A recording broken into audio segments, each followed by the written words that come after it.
Hi guys, i-share ko lang po sa inyo ang ating biyahe ngayon.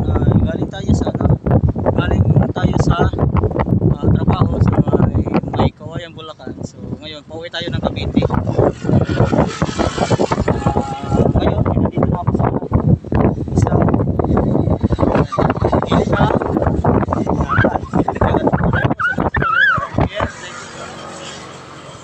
butas yan, sa nabutas yung unang pier na dinadaan. So yan, dito nagkasama kasi ang lugar na dito.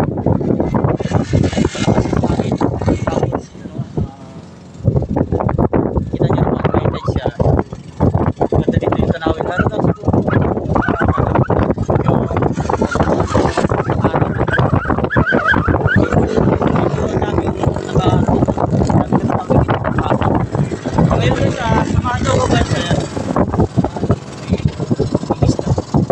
samahan nyo ko guys sa ating biyahe sa papunta tayo ng Cavite. So yan.